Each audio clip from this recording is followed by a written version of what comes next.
ANA eLearning Academy is brought to you by CDN Graysheet, a trusted source of rare coin and currency valuations since 1963.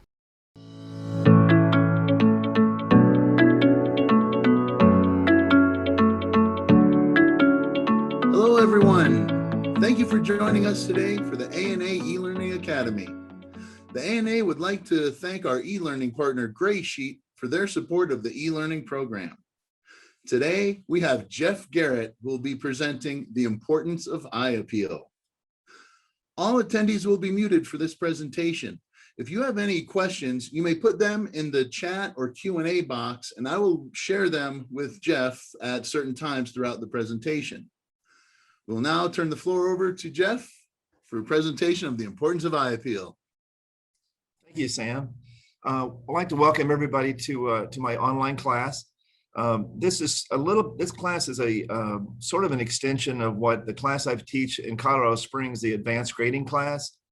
And we talk about eye appeal a lot because when you're doing coin grading, eye appeal is a big factor in how to determine the grade of a coin. It's also not just when you determine grading. So if you're watching this class today, so I don't want you to think it's a grading class. It's not. What I'm trying to do is to let you, as the title of the class, states, it's the importance of eye appeal in pretty much all aspects of when you make a purchase decision or a selling decision, more especially a purchase decision, because when you, I am very in tune with this part of importance of eye appeal because I do the price guide for the ANA for the Red Book. I'm the senior editor for that, and I'm always, trying to figure out what the values of coins and how to put a price thing.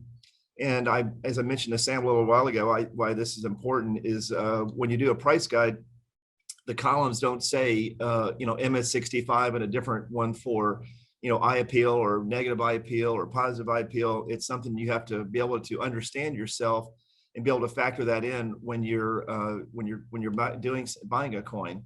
So there's a lot of, it's fairly subtle subject. I try to, I've been in this business for about 40 some odd years now, almost 50 years, believe it or not. And what I try to do is I try to, when I teach these classes, to kind of give you an insider's view, kind of how professionals attack the subject, how we figure out pricings, how we factor these things in. So with that being said, let me get started, and I've got to have my presentation here. So talking a little bit about the history with coins and kind of, just real briefly. So back in the 1960s, everybody was into BU rolls and proof sets. You go to a coin show and every dealer, you look at it and everybody was all into, those two subjects. It was kind of funny. I have a really big library. And when I was doing some research for this project and some other projects, I went back and looked at gray sheets from the 1960s. And you wouldn't even think that rare coins existed, like, type coins and things like that, because all the news was about BU rolls and proof sets. It was amazing how that's, cyclical and fashionable that, fashion conscious coins are. They can be really people focused on one thing. That the 60s is a little bit before my time. I didn't get really involved in the coins professionally until the 70s. In the 1980s, I was very involved. And I can tell you 100% that generic gold was it. I mean, it was, I bought and sold millions of dollars worth of generic gold coins, 2.5 Indians. There's a good picture of one, people would buy them. This is before certification. So everybody was wanting to buy the latest and greatest, putting in typesets and things like that. So that was kind of an investor market. So that's an important thing we'll touch on a little bit later too. So both of the first two were pretty much focused on investors in the hobby. And when investors were in the hobby, they're mostly looking at, being told what a coin's worth, what to pay for it, what it will sell for, and with not much interest in quality especially eye appeal. So investors are much less quality conscious and more interested in just buying what they're being told is a good investment. Now, starting in the 1990s, that trend started to change a lot, and we kind of transitioned into rarities. And rarities became, nice type coins, rare coins. If you look at gray sheets from the early 90s and then to present today, you'd be amazed how much a lot of them have gone up in price. So that trend has also been hand in hand in especially the last 10 years. The coin market has become much more dominated by collectors. And we really haven't had a big influx of influence of investors in the last 10 or 15 years. It's been mostly collectors. And there's different reasons for that. The internet has made, coin collecting more accessible.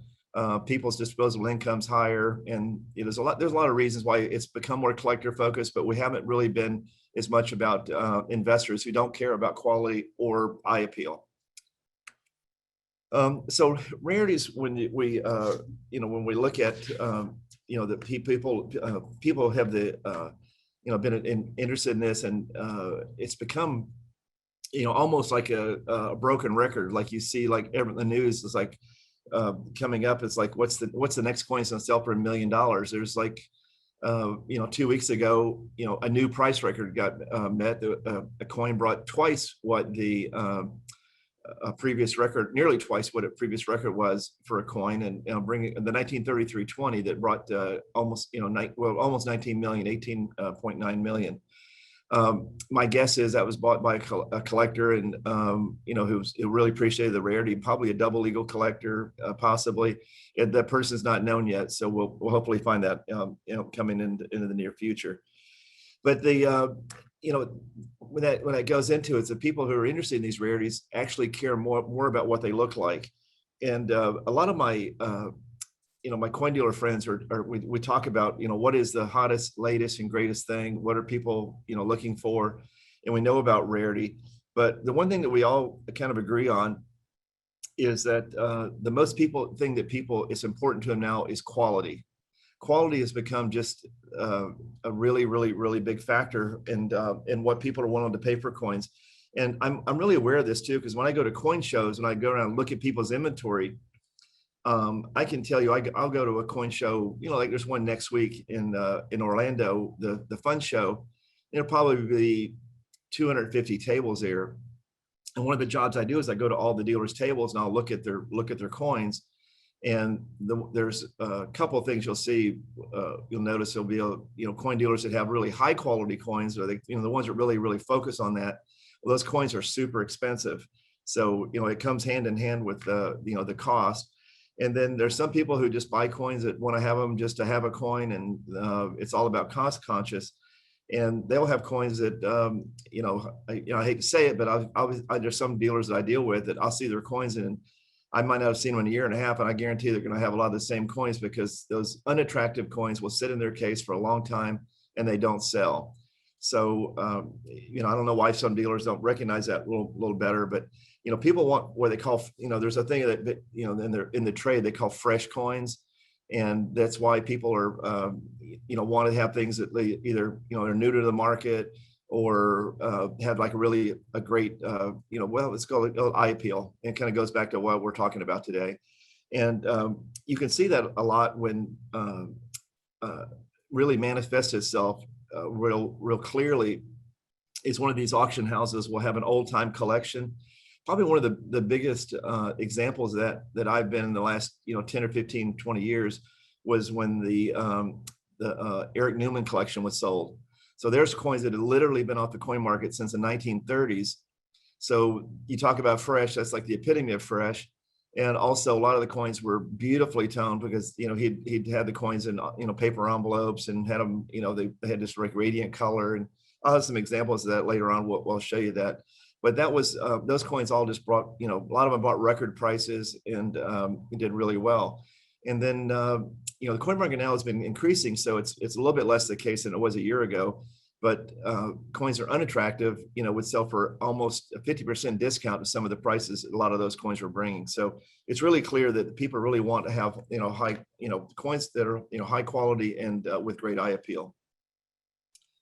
So we talk about what's next, and kind of the actually just some of the stuff we just covered. Talking about the classic gold collections and the coins that have pedigrees. People love the coins with pedigrees, and the people because I was talking to one of my friends last week who I was actually consigning some coins to auction, and I was discussing to him about, how I learned my lesson in the last, it's taken me a while to learn it, but, a lot of coin dealers still don't know this lesson, but a lot of coin dealers put coins in auction because they can't sell them. So they've had them out of their case. They can't sell them. It's like, what am I doing with them? I'll put them in an auction.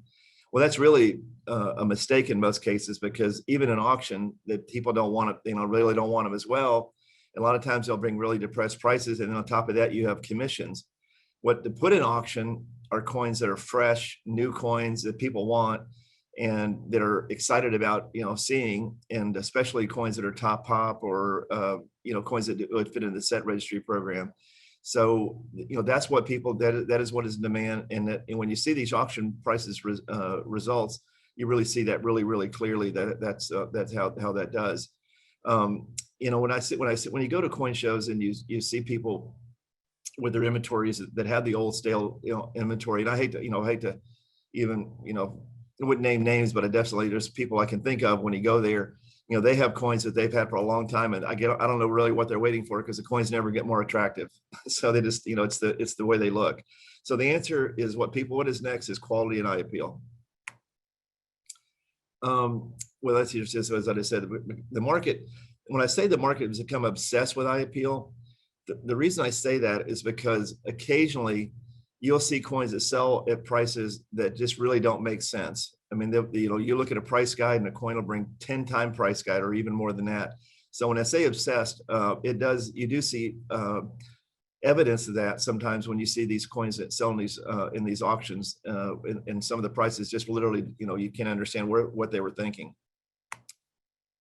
I tried to, throughout this lesson, what I've tried to do is to give some examples visually so that you guys can see what I'm talking about. And I've written articles about this in the past with eye appeal, and also, it kind of goes hand in hand. It's really, the subject crosses two different, really important parts of coin collecting and also coin dealing or whatever you're involved in.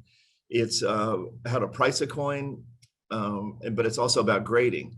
So when you look at coins, when you try to assign a grade to a coin, you look at the coin as far as like technically, like how many hairlines does it have, where does it have, high points, things like that. But then a lot of coins, you'd be surprised how they'll be like, okay, the grade's the same, so we agree on the grade. Like in the example here, you have a coin that's a proof 64. So it's an 1875 seated quarter, same grade. But I think you can see demonstrably that these coins are quite different. One has a little bit of cameo devices. The coin on the right, it's got a little bit of cameo. The coin on the left may have some cameo on its devices, but it's toned over so much that you really can't see it. So the coins probably have similar amounts of hairlines, but the coin on the right is much more, it's frosty. It's got more reflective fields. And if I were to go to a coin show, and if I had a showcase full of coins like these, or even these two coins, for instance, that coin would sell on the left much slower than the coin on the right, even though the coin on the right is probably 25 to 30% higher. So it's not, buyers aren't as price sensitive as you think they are. They're much more. I'd rather ask too much for a coin and see what the market will bear than I will, try to sell a coin cheap and it sits on my case. It's because unattractive coins will just sit there and people just they're just really not interested in them. So it becomes a factor not of just price but also liquidity. It's because if you sell all your attractive coins and you don't sell your unattractive coins, a year or two later into your career, you've got a whole showcase full of unattractive coins. So it's really important, especially if you're a coin dealer. So I talked about this a little bit, investors versus collectors. Collectors seem to be in control of the market right now. They're the ones who kind of, when you have an auction, they're the ones that they pay the prices for the attractive coins. Investors, they're not very discriminating. They kind of like, they want to buy it just because it's, 2 years ago, this coin bid at, $8,000. Now it's bid at $4,500. So, mathematically, it's probably got a chance of going back up. There's They look at, and more usually investors, to be honest with you, are more buying what they're being told is a good investment. And usually have someone that's like, either, numismatic investment company or, different people who specialize in that kind of thing. And not that they're always wrong, because, there's a lot of coins that, they're like generic gold right now. Generic gold is much less expensive. It was better than it had been, but it's much less expensive than it was like 5 years ago or 10 years ago. And mathematically, some of those coins make sense because the premiums have come down so much. But I always say that coin collectors buy coins and then investors are sold coins. So it's a little bit different if you understand what I'm trying to say there. There's people who, collectors kind of make their own decisions. They study the market, they understand, and generally they focus on a series they collect, and they try to find out as much as they can about that series. And to be a successful coin collector or a dealer, that is really the secret to success, is knowing the series that you're involved in, understanding the subtleties of it, what the coins look like, and knowing a good coin when you see one, being able to understand that. Investors are usually spend much less time being involved in the hobby, and they kind of like buy a box of coins and put them away and hope they're a good investment. So that's a whole lot different. When I say they don't understand the subtle differences of the same grade, that kind of goes back, an investor versus a collector. That's really a classic. When I go back to that, you see there's two coins that an investor wouldn't understand the difference between those two coins. And as the market, as we see, going forward, I think you'll see there'll be more, price guys will probably have to address this issue. I think there's already, we'll talk about CAC later, but that's a big part of what's also is involved in this as well. So talk about the market being hot. The market, so I explained it a little bit. So the market's changed a lot just in the last year and a half here because of pandemic. So going into before the pandemic, the coin market was fairly, it was okay. It was steady. There were, people were buying and selling coins. They were, market seemed to be pretty good. The biggest factor was in the last, let's say 5 to 10 years, a lot of really, really big coin collection had come on the market. Like I mentioned, Eric Newman, you had Partridge collection, you had, gosh, I can't think off the top of my head, but Pogue, for instance, a lot of really big collections that come on the market. And the high end of the market had actually gotten to the point where it was having a hard time absorbing some of these coins. That was particularly felt in the colonial market. Colonial coins on the high end, some of the coins have gone down 30 or 40%, but totally because of supply and demand. There's just been more coins that come in the market, and they could absorb it, and it was causing pressures in the high end of the market. The mid range and other things were okay, but it still came down to where unattractive coins were seeing pretty deep discounts at auctions, and there were some issues, and some of the coin dealers, it's like gray sheet kept going down because the gray sheet kind of and it's still kind of an issue. A lot of times what they do is if an unattractive coin sells at auction, the price guide will reflect it has to reflect those prices. So if a MS65 1898S Morgan dollar sells for 20% back at gray sheet bid, well, they say, okay, they're worth 20% less now, and they kind of reflect that price, even though that coin may have been dark and not an attractive example. So that had been happening for quite a while, and we were kind of having a stagnant or a little bit of a oversupply of a market. Now, starting when the pandemic happened back in, I guess, February, March, stock market was down to, I think, 16,000. People were really, really concerned. And the first market, the Pogue, Stax Bowers had an auction, and they sold the Pogue collection. And some things look back on it, there were some good, some of their unbelievably beautiful Washington quarters and some of their, Barber quarters brought a ton of money. An 1854 S5 sold for a lot less than one had sold for a year or two earlier. And it was a higher grade coin. So, but that was in the teeth of the concern about the pandemic. Now, fast forward here about a year and a few months, the coin market has really picked up, and I would say it's become a hot market. I don't think anybody can deny that. I think we'll start seeing more evidence of how hot the market is when some of the coin shows start happening again. I've been to a few smaller ones in the last, I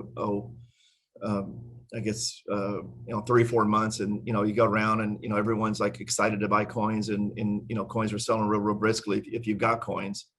The supply chain was disrupted a lot in the last year, because simply some people couldn't even go to the bank and get their coins out of the bank. So that was causing issues, and a lot of coin dealers that were having really strong web sales couldn't get enough coins to sell. Now the coin market, and now kind of subtly into this, coming out of the pandemic, we're seeing any companies that have a really good web presence are doing great business. There's demand for almost all coins, like from $100 or $20 on up to coins that are selling for hundreds of thousands of dollars, even on websites. Stax Bowers, Heritage, and some of these other companies now, they're selling multi-million-dollar coins online. People have gotten used to that online, doing that business that way, and it's become almost commonplace. Also, silver dollars have become incredibly hot, and I think part of that too is can be attributed to the U.S. Mint selling their the 2021, I guess you'd call it their tribute silver dollar. So that's, and also it's the 100th anniversary, the end of the Morgan dollar, and the 100th anniversary, the beginning of the peace dollars. And every great marketing company is taking advantage of that. And there's been tons, and I mean millions of dollars actually spent promoting those two topics, and that creates a lot of demand. New collectors coming in the market buying silver dollars, and it's created a push on that. So we're really involved now in a strong market, and you're seeing things pick up steam. And I think also you're starting to see some investors starting to come into the market. And if investors do come in, they may, and at some point they may rush into it, because in the past, they've when they come in, it's like you don't even realize all of a sudden prices are up 30-40% on some things, which silver dollars in a lot of cases have already gone up 30 or 40%. So I would say you probably are getting some of that, some evidence of that being the case. So with that being said, that's part of the reason I try to do these educational classes, is to, as you see prices start rising, is don't let the markets rush you. Don't, feel like you got to buy them before everybody else gets them, because sometimes you can make mistakes. You can buy unattractive coins that don't really fit your collection, or you can buy coins that'll be hard. Most importantly, and really what this class is about is, and I always tell people about, why do you even care about the ANA, and why is the ANA so important? It's because the ANA is important is because you want to support, the ANA helps educate collectors. It helps create new collectors. And what it's all about, if you collect coins, at some point in your life, most likely, unless you give them to your kids, or you're going to be selling your coins. And the reason it's important to understand these things and take these classes and do what you're doing today, and also support the ANA financially, and also any other way you can, is that you want people to be there to buy your coins. And then when you go to sell your coins, you want to make sure you got the right coins that people want to buy.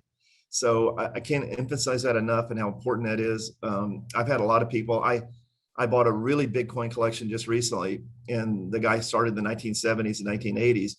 And some of his coins he'll do really well on. They were gonna, bring great money. But some coins he bought a coin for $800.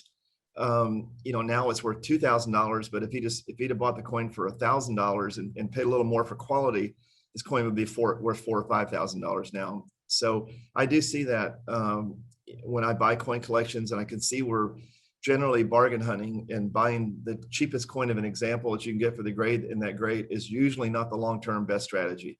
So that's why this class is important. So because if you're buying coins or collecting coins, someday when you want to sell them, you want to have coins that other people are going to want and appreciate, and that will appreciate in value, but also be appreciated by other collectors. So that is why it's really important. So as we've seen how talking about how this is becoming more a bigger factor. The grading services kind of realized this several years ago. So they started seeing that, and they were like thinking, well, you send us a coin, and we charge you the $30 grading fee or $50 grading fee, depending on the service you do, sometimes a $100 grading fee. How can we identify coins that are, if you send an MS65, or let's say this case, a proof 67 Morgan dollar in, so how can we somehow, recognize that this coin may be better than the other coins in proof 67? So NGC added, I think it's been a while now, but they added the star designation, and the star designation is for coins with exceptional eye appeal. Now that's the coins that, just so I'm clear, a coin doesn't have to have a star on it to have exceptional eye appeal. They do that is when they're grading coins and they see something they recognize, or the graders like it, and they'll, like in this case, this coin obviously has really pretty iridescent toning, so they gave it the star for its eye appeal. NGC, PCGS does not have the star system, but the NGC does that. They both, however, do have the plus grades. And that system is meant more for coins that they grade. So if they looked at this coin and say, well, it's a beautiful 67, almost a 68, but not quite a 68, but we're going to give it the plus. So they grade this coin a proof 67 plus.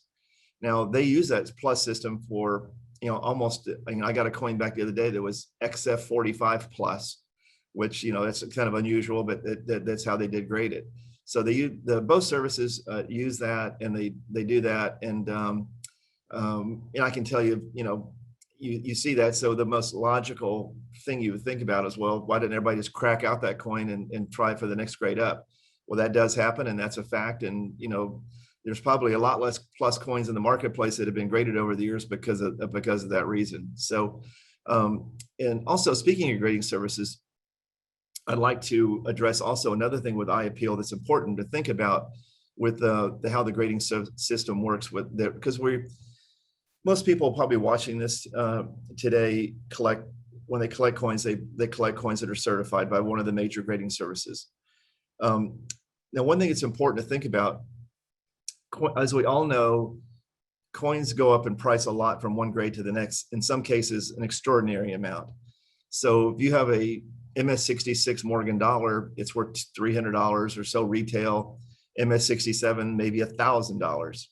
So there's a really clear incentive for people to crack coins out that are really, really, really nice, and that on a good day or given day, that one of the grading services may grade MS67. It's not as easy as it sounds. I know a lot of coin dealers try it really, really hard, and they barely make a living doing it. Some of them go out of business. It's because you got to take the grading fees into account. Some guys do really well, that are amazingly sharp and know how to do it, and they can take coins and they'll make coin they really believe in. They'll try it 5 or 10 times. So this has been going on since the first week of the grading services. I remember in 1984, I think it's in 85. I guess it's 84, 85. I can't remember exactly when NGC and PCGS first started. I remember like when a week or two, I had got some coins graded, and I sold some of them to Jim Halperin at PCGS. Then I heard a week later he had cracked some of them out. I said, wow, why would he do that? And I realized that, as usual, Jim Halperin was like 4 steps ahead of a lot of our peers. And he'd already realized that, hey, there's a way to make extra money by cracking these coins out. And back in those days, the coins really jumped a lot from the next grade up. So there was, because that was before the populations were known on a lot of coins, and people were into it, doing that. So the reason I'm talking about this and how it relates to eye appeal is because you think of the global picture of the grading. We'll call it the whole universal. I'll call it the grading game. I guess it's a game to some people, but we all know grading. So when you think about the dilution of, when you think about the percentages of a lot of the coins that get graded that are really, really, beautiful, and maybe the next grade up or close to the next grade up, get cracked out and tried for the next grade. So there is a natural system in place that's been going on for 30 years where if this happens over 30 years, the coins that that are left behind are the ones that are unattractive for their grade, are never going to get broken out, because if they got broken out for some reason, they can come back the next grade down. And so the remaining population of coins out there, in a lot of cases, you can have coins that it kind of brings down the factor of the grading coins that are still in existence, if that makes some sort of sense. And that's why I have a lot of my friends that were involved in price guides, that we talk about this all the time. It's like, there's coins out there that are unattractive for the grade, and they drag down the prices for the more attractive examples. So that's something you need to factor in and realize that, there is that, it's kind of like a glacier. There's that push to get the nicest coins off the market into the next grade up holder, where it still may be attractive, but in that holder it's maybe, not considered a premium coin for that grade. So you got to factor that in. And that's where you have to, figure out the, understanding the subtleties of the coin grading services. These, we talk about the plus and the stars. And then now also, I'll talk about it later, CAC. So I had a coin recently that had a plus, a star, and a CAC. Now, I was kidding. A coin, the coin kind of looks like almost like a NASCAR race driver. It's got all the stickers and endorsements deals. It looks like it's ready for its endorsement contract. But there is a demand for those, and a lot of people collect them, and usually their prices are exceed more than what you think they might bring. And I study that a lot and try to see how to price these coins, because my job is, when I make one of these coins, to try to figure out what to ask for it. And it can be really, really, really complicated. So there is a balance to trying to figure this out. So dealers have preached for years, and that's why I wanted to talk about this, and this is really important factor about with IPL is, so after listening to this class, you'll be like, wow, I'm just going to buy only attractive coins, or I'm going to buy, only coins with stars or pluses or CACs. I'm going to just look for those really great coins. Well, the balance is the marketplace charges a lot for those coins. And sometimes, they can be a price that, it's hard sometimes to actually understand, especially in a hot market. You'll get people will focus in and bring prices that are, that really, they're astronomical, and sometimes they don't even make sense. And the one thing too is, I will mention, is that if I had to give a good market observation to people, probably one of the most powerful forces in the coin business in the last like 10 to 20 years, 10 to 15 years or so, has been the advent of set registry collecting. And set registry collecting has created a huge demand for a lot of coins from people who enjoy the fun of competing with other collectors. They like to be able to show off their collection, being able to, being able to, I guess, it used to be I remember back in the days, there would be a lot of times that people would collect coins, and it's like, it was super secret. They don't want anybody to know what they had, or their holdings were confidential. And they had clients that, that didn't want to, were really, they didn't want you, like, if they didn't have a coin, they didn't want you to know it, because they know if you found one of their coins they needed, you would charge them more money for the coin. So, that was, the case. But now that's completely changed, where you can go in and see what every coin that a major collector has, and even a picture of it and its value, everything about it. Probably one of the biggest examples of this is the Deloy Hansen collection, who collects, he collects everything. His goal is to put together the best collection of United States coins ever assembled, and try to eclipse the Elisberg collection. So he's very public about it. And you can go to PCGS's website and you can study it, and you can see what he's put together, and look at this amazing list of coins and see that. And he's also been a prime example, I guess I would say, of a person that gets, rabidly wanting a coin. It's been a few coins that have sold at auction where he paid an enormous price that people just fell out of their chairs when they saw it, because he knew that that would actually put him as like number one in that particular series, or help him in his overall goal to have the best collection that ever assembled, eclipsing Leisberg. So, that part of it is really is an important part. So when we talk about eye appeal, I want you to understand it. And in an ideal world, what you'll do is you'll understand eye appeal and be able to buy coins at maybe prices that don't have those, that are not totally factored in, that the coin has great eye appeal. And you can get, I wouldn't call it a bargain, but you can get good value for your money. So it's, because I tell people about when, I deal with collectors all the time, and I try to help them. They always ask me advice. And I get impatient collectors that like a coin will show up and it's like, oh, I'd love to have you fill your hole, but the guy just wants too much for it. So I always believe in, being patient, and coin collecting it's not a sprint. I think it's a long-term game, and you should be patient and wait for the right coin, but also wait for the right price. So, I'm just a big believer in that. CAC is something, is probably, when you talk about eye appeal, you can't not have talk about CAC is part of the conversation. So as I mentioned earlier, PCGS and NGC, and then, well, we'll talk about them primarily because the majority of coins that come on the market that are higher end coins or expensive are in those two holders, or you see an auction most certainly.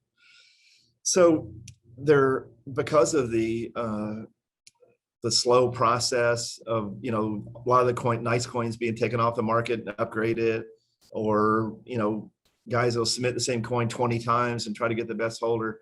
CAC recognized a need for a third party. I guess I'll call it, PCGS and NGC are third party grading, but maybe I call it fourth party independently, to look at coins and to have a designation of about putting a coin if it's, I think what their thing, when they first started, it was kind of like, what is a CAC coin? And I talk to John Almany's quite often. We have a lot of discussions about it, and because I get a little unclear myself sometimes. I'll send coins in and say, well, hey, this coin should put a sticker, and he'll explain what he didn't like about it, or what reason and stuff. And usually it makes some sort of sense. And primarily, I would say CAC is to weed out coins that have been cleaned. And when I say cleaned, it can just have, it can be in a PCGS or an NGC holder, but they might have factored in that, okay, it had a couple little hairlines on it, and instead of grading it AU50, we graded it XF45, but we factored in those lines on it. CAC is not a real fan of those lines, and or a coin has been dipped. They don't like the way it's been dipped. It's maybe a little bit too shiny. There's a lot. They have their own system, and I won't try to explain them. I'm sure some of you guys already had opportunities to take CAC classes and understand what they do, but that's just my take on it. And also artificially toned coins. Coins that they feel that the grading services were, maybe a little bit too liberal on, and made, or the coin toned later. And a lot of times it can be a coin just toned in its holder after it got graded. I've seen a lot of coins that were graded in the 1980s and 90s that over time have developed either like a little bit of cloudiness, or I had some coins just recently I sent to CAC, and they didn't like it because of the cloudiness, and the coins were actually undergraded, but they didn't like the cloudiness of the coins that developed over time. So that it was weeded out for that reason. Or coins are just unattractive. Let's say a coin's got a bag mark on the cheek, and hey, we just don't like that coin with that bag mark on the cheek. So CAC designation coins for those reasons, and eye appeal in general, are in high demand. People, they like them. They bring great prices. But and I think John Almany's would tell you this too. Don't overpay. Don't go crazy. Try to make sure you're buying a good coin at a good value, and try to factor all of the things into it that are involved in that. And because it's good to have another set of eyes looking at it. But if you, and I especially think for collectors who don't understand a lot of these subtle things, that CAC does make sense. But I do think there's some skills that you can teach yourself to understand that, you can possibly also, I don't know, say majority, but there's a lot of coin dealers that don't send coins to CAC. So there's another factor there. If you're a collector and you have your local coin shop, You can buy really beautiful MS-66 Morgan dollars from him, and you can send them to CAC. And if you understand what they're looking for, your coins will be worth more when it comes time to go to sell them. So there's a lot of opportunities to self-teach, to understand the markets and be able to take advantage of it if you can develop these skills. Now, when I'll start talking about really getting now. I'll kind of explain to you a little bit of the background of kind of why we're even having this conversation today, because I do want people to kind of understand why we're even talking about it and why it's important. And I think that I've kind of have done that. So now I want to kind of get maybe a little bit into the nitty gritty, and it's particularly give you some examples and show you some visual clues and be able to see that. Sam, since I've been talking kind of background and things, is there any question you want to ask, or is there any questions from any of the people watching now that I can give a little bit, because I don't want to speed right through everything so everybody remembers it before we kind of go to the next subject. Certainly, Jeff. Yeah, I think that's a pretty good idea. So we'll go through a couple. Let's see. One person asked, eye appeal is completely subjective. So why then is it taken into consideration as part of the grading process? Okay, that's a good question. It is subjective, but it's I would say grading itself is subjective. So you have to take that into account. I can show the same coin to 5 coin dealers at the next coin show with a sticker over the grade on a NGC coin, and I might get 3 different grades, and maybe 1 or 2 of them might agree with the grading service. So it is subjective. I think that as overall, though, over time, you'll see the accuracy will kind of present itself. So people will see that. But the reason eye appeal is, if it is subjective, the reason it's important is, mostly if you're a coin collector, I don't want you to end up with boxes full of coins that when you go time to sell them, that you have coins that the market deems unattractive. So as a minimum, you need to be able to find coins that are at least average for the grade, and then ultimately try to buy coins that are nice for the grade. And then if you're going to pay a big price for a coin, make sure you really understand the subtleties of why that coin is bringing that kind of price. So it functions in, unfortunately, all the price guides, including the Red Book, which I do, have 1 column for a grade. They don't have all these subtle things in there. And that's why it's important to understand it when you're either a buyer or a seller. All right, Jeff. See, another person asks, what do you think about the idea of, or have you actually seen any real life examples of a coin in a lower numerical grade selling for more money than the same coin that's a grade higher? I do see that occasionally. And I actually had this conversation recently with one of my professional buddies, that I bought a really nice collection of Dahlonega and Charlotte gold pieces, had a few nice coins in it. And a couple of the coins were in old PCGS green holders. And some of the coins were like an AU50 holders, for instance.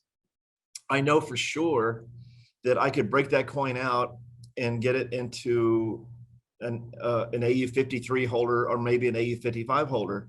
But the way the market is right now, some people would, especially if I had to dip the coin and make it, shiny versus its original services, that the market now will pay a market premium. And I know I can probably get as much or more for the coin if I leave it in that holder. So it looks beautiful. Basically, it almost looks undergraded in the holder, and I can charge a higher price for it, up to the next grade. Now, what you're talking about specifically, and one thing I'll be talking about later in the class, is the importance of studying auction records. So if you collect a series and you're into, let's say Morgan dollars is a good answer. Look at so many people collect them. I really suggest that you study auction records, and you'll see that. And I would say almost every major auction, you'll see a coin sell for more in the next grade up, than a coin in a lower grade holder that either had a scratch on the cheek that was, somehow not factored in properly, or is a little deeply toned. And so what you're saying there, I see evidence of it all the time in auctions when I see it. And then also even in my own inventory, I have examples of it where I got some coins that I like it, and I'll leave a coin in a lower grade holder because I think I can get more for it, even because of the eye appeal. Nice. And let's see, one person asked about tone coins, but I think that's going to be coming up here in a minute, so we'll skip that. One person asked, they said PCGS added their plus grades in 2010. When did NGC start doing that? They actually both started almost the same time. I remember that when it came out, and there was some discussion about, I would say within a few months of each other. It was very, very soon. I think they kind of like decided that, and also for them, I hate to be a skeptic, but you think about all the people that probably resubmitted coins to try to get the plus on them. So probably was a good revenue idea for both of them if I had to guess, but I can't swear to that, but I wouldn't be surprised. Sure. Let's see. One person says, Jeff, your proof quarters comparison was great for high-end proof coins. I didn't think the tone quarter was ugly, but could see a lesser value. Would there be as much disparity with other comparisons, such as AU plus Morgan dollars or AU plus silver type coins with similar natural gray toning that wasn't ugly versus bright AU plus coins? Right. It's a fine line between, because a coin that example, if I had to say that example really plays out everything from a good coin, AG coin, and it can play out to a MS68 coin. So it really, you could have an AG good coin, but if it's got a scratch on it, and that's why it's got AG, but if another coin just has honest wear on it, that coin with honest wear is going to bring more than the coin that was net graded AG good because of that. When I think about like Morgan dollars, for instance, like if you said it, AU 58 plus, kind of your example you're asking about, that's really, it's kind of a coins that typically will have toning on it. Because that coin did enter circulation, and if that coin was an AU 58 plus and it was frosty white, it was probably dipped. So that'll have to be factored into its eye appeal. Not all, I'll talk about this in a little bit, but not all coins dip very well, and that's another big factor. So it really depends on how it looks. But again, the basic answer to the question is that example of the 75 seated quarter and proof plays out across all grades, mint state or proof, all the way from AG to MS68. So I would think that's the answer is all of them. Yeah, certainly. Eye appeal is a big deal. Yep, regardless of grade. Yep. So then we can ask just one more before we go on to toned coins. One person asked, have you noticed differing values in eye appeal for collectors of US and world coins? Oh, absolutely. I think that it's a big factor, and it's interesting. So we'll talk about ancient coins. I'll give you an example, because I do a lot of business in ancient coins. So ancient coins, actually, when you have on nice ancient coins, they factor in on the grading. So they don't use the Sheldon grading scale. They use what we call adjective grading. So if you have an Athenian owl can grade, they call it MS, so for mint state. But then what they do is they have a scale from 1 to 5 on strike, and then 1 to 5 on surface. So on ancient coins, a lot of times they can have a coin that can be, 5 is, a coin is beautifully struck, got all the details on it. And then like a 5 would be like it's, off center really harshly, or it's got, something to do with it, makes the strike like there's some defect in the way it was struck. And then the surfaces, ancient coins, since a lot of them were found, they'll be anywhere from like pristine, minty conditions like an Athenian owl, or it can be a coin that's corroded, that and they would be like a 1 on the scale on the surface.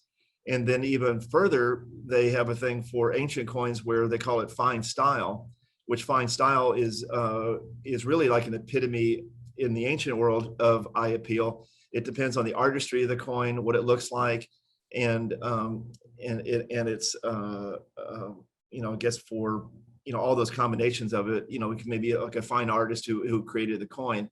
And in world coins, I think world coins play out exactly like US coins do. It's the same thing. If I had a beautifully toned, let's say a German commemorative from the 1900s, early 1900s, I'd probably ask twice as much for it if the coin was deeply toned or unattractive. So it plays out exactly with world coins as well as it does with US coins. Nice. Okay. Well, speaking of tone coins, it's probably a good place to stop for questions, because we had a bunch. Really had to do a lot with more buying and selling. But okay, well, that's fine. We're going to take a few breaks here because this is I've budgeted almost 2 hours for this class, and we got some time to it. So I'll make sure we have time to answer questions. I think a lot of times it's good for you, somebody watching this may be thinking something else, someone else answers the same question. So it's good for that. Sure. So tone coins we'll talk about that because I think that a lot of people think about eye appeal. They just naturally think about tone coins. And it's not really exactly, what eye appeal is all about, because you can have a coin that's, frosty white and gorgeous and have great eye appeal. But a lot of times people think about toning. And, it used to be when I first started my career, I tell people if I could go back in a time machine, 25 or 30 years ago in my career, I wish I'd have run around the Bourse floor and bought every, monster gem, Washington quarter, Jefferson nickel or Roosevelt dime. I could have bought for, instead of $1, I could have paid $5. Now the coin's worth $5,000. So it was, believe me, beautifully gem tone coins were not the thing 25, 30 years ago. They are today. So the markets, the taste for these have changed dramatically. I put a picture there of this 1926 Oregon, and showing just like some of these coins that can just bring really giant prices when you start thinking about these tone coins. This I thought it would be kind of amusing, people could see. So when I first started my career, most people really wanted frosty white coins. I mean, that was just not a question. That's why they wanted them.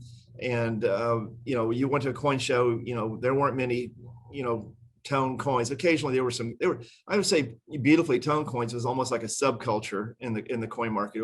There were guys that dealt with it, and we all thought they were crazy paying 3 times bid for a beautifully toned coin. But the most market was for these bright silver dollars, or bright especially silver dollars. Everybody liked to dip them and make them bright.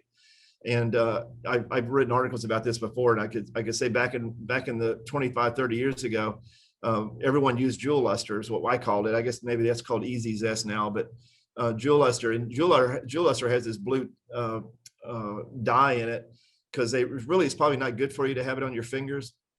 I was kidding with my wife a couple of days ago when I was writing this article that if there's long-term health effects of jewel luster exposure, I'll be a case study, because I certainly dipped my share of coins back 30 years ago. And a lot of my coin dealer buddies end up having blue fingers from it. So it's pretty. It was really commonplace to see it, and believe me, there was no shortage of people who were doing that back in. And that's why today there probably is less of these tone coins or attractively toned coins. The population of it was kind of like people cutting down the rainforest back in the 80s. A lot of these coins were destroyed because people wanted bright coins.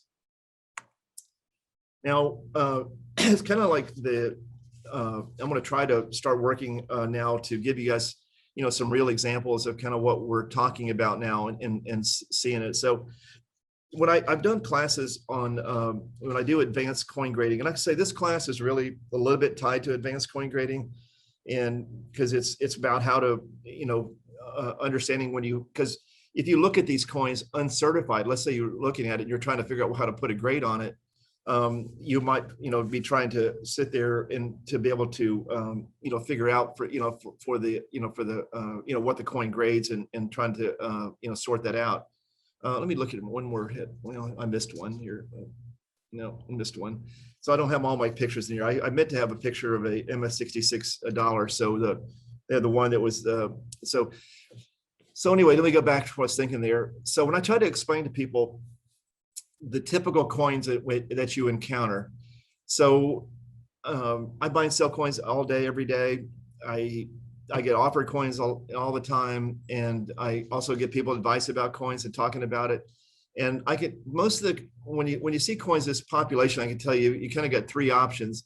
You see coins come on silver coins, particularly. Probably about 40 to 50% of the coins you see have that are frosty white, and I'd say the ones that are frosty white, that a big percentage of those were dipped. You know, a lot of coins that are 100 years old don't stay frosty white. That's just not a natural way it's going to happen, unless it's very much the only time that happens is when silver dollars are in mint state bags, and they are not touching either the canvas surface or something would give them toning. So that does happen some, but most coins that are like either envelopes or albums, they end up getting toned and then they got dipped.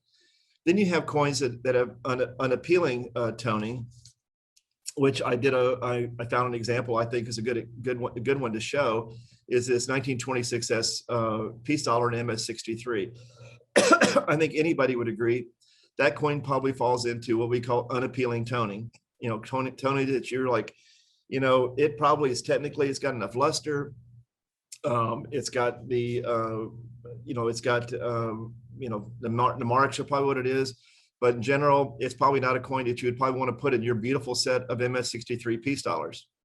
But a lot of them are out there. I like that. I mean, that's a, like say 40% of the ones that you collect peace dollars, you got to go through probably that many to find what you would consider an attractive coin.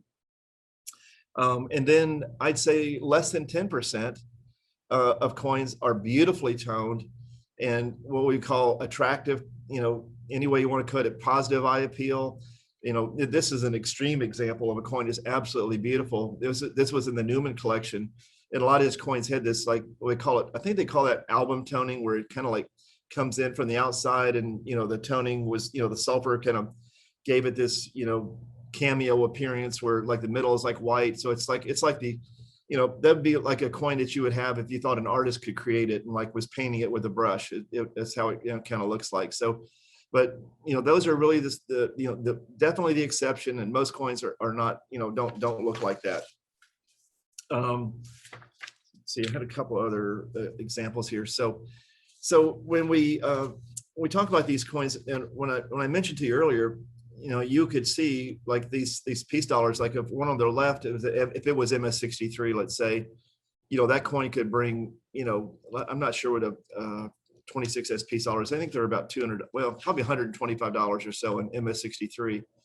But that coin on the left might bring $150, a premium price, and the one on the right might bring $100. So that could be as much as a 50% difference in the price for the same grade coin. So that's kind of a good example of what I'm talking about.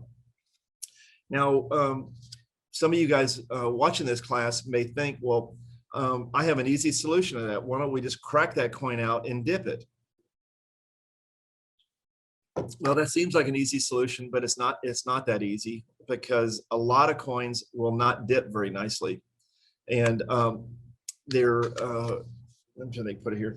So when you have tone coins, they were, if they're, you see a coin like that silver dollar, why does someone leave that in a holder? Well, because he was afraid to dip it because it might come out, unattractive and would not grade. Because if a coin has like stains on it after toning, it won't grade.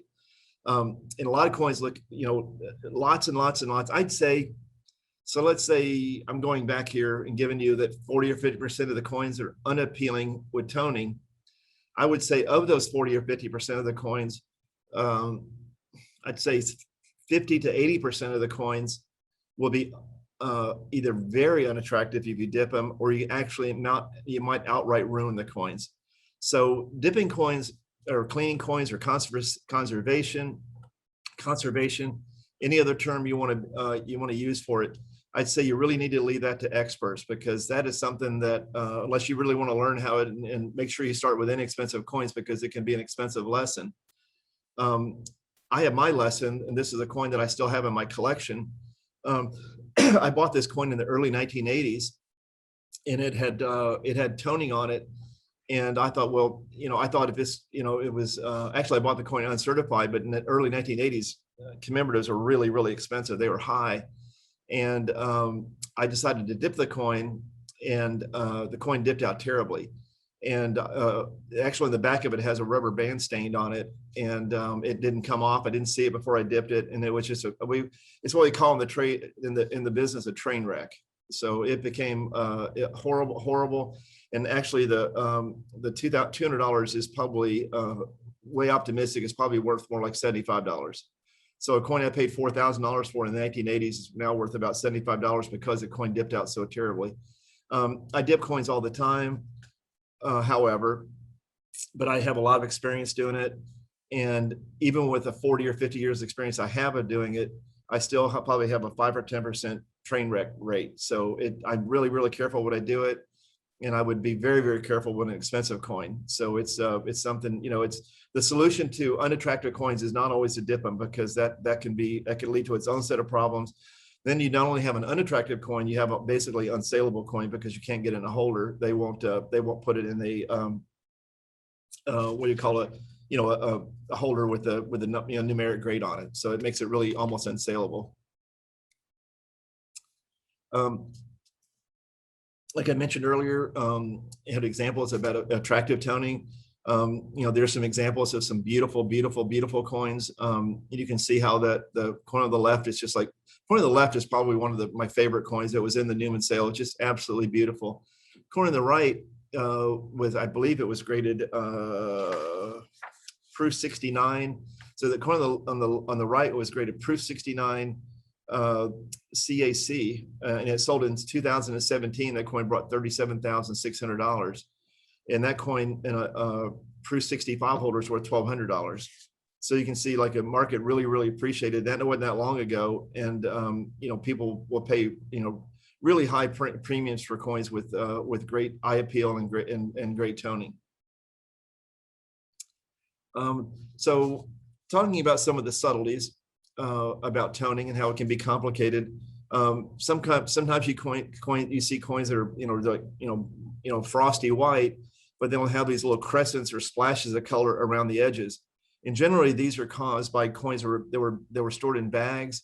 And you can see on this coin on the, I don't know, my little cursor works there, but you see like the crescent of another coin that probably laid over it.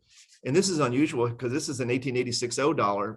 So I kind of fantasize that must have been in a bag of 86 $0 at some point in its life. And that's its own numismatic fantasy in its own right, because these are $4,000 or $5,000 coins. But that is kind of like what people really, that people do like that. And that considered, I'd say that's considered attractive, toning with good eye appeal. People do like that.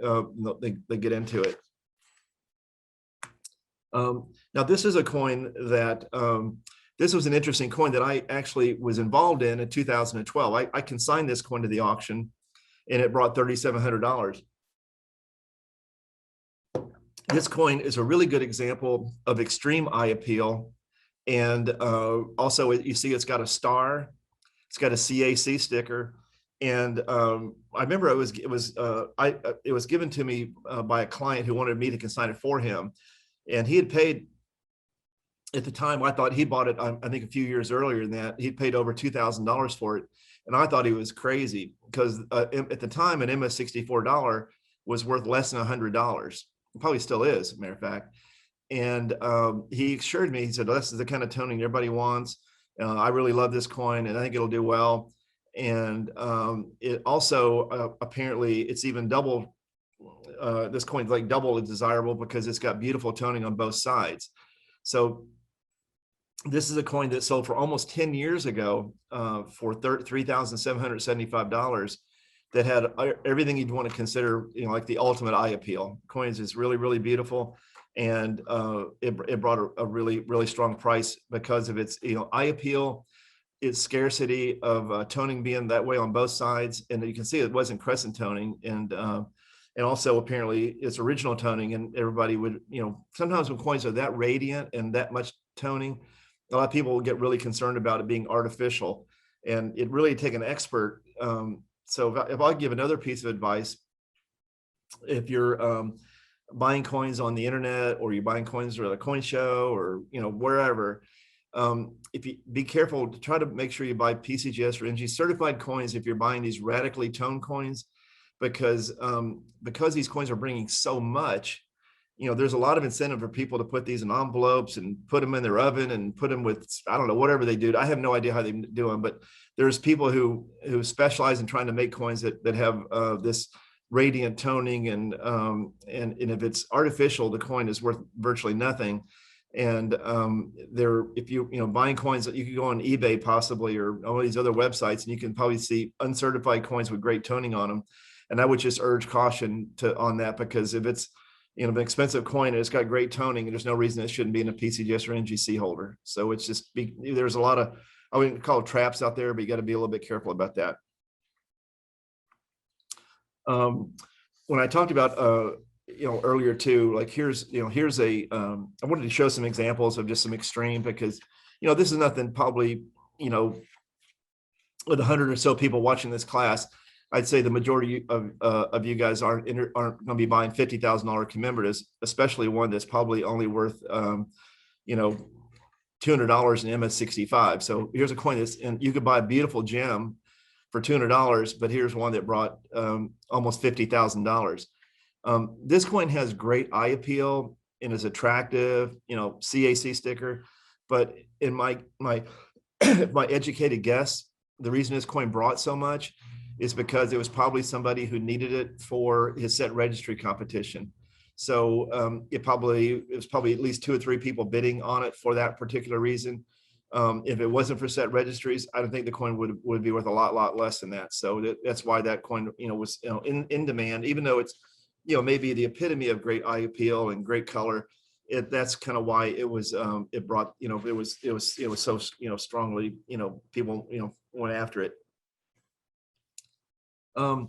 At auction, like I mentioned earlier, coins with great eye appeal. Sometimes when you look at auctions, people obviously throw price guides out the window. That's just they want the coin because it's beautiful. They care about it. Even like one of the people watching the class here earlier mentioned AU58. It's funny that someone actually brought up AU58 because. That's another set registry category that brings prices that make no sense sometimes. There was a collection of barber quarters that sold in AU58 at an auction last year, and there were MS68 barber quarters that were beautiful. A lot of them had CA. I guess that also CAC is important. So were AU58 CACs, and they were bringing more than the price guide for MS63 and MS64.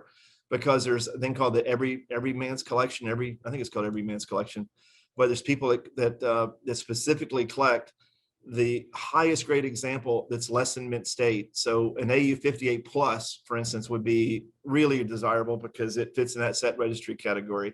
So as a person asked about earlier, there is a really high demand and people want to buy these coins, and regardless of the grade, if the coin fits a certain category, price guide doesn't matter. They want it for either a set registry, or they want it because they think it's absolutely beautiful and they love it.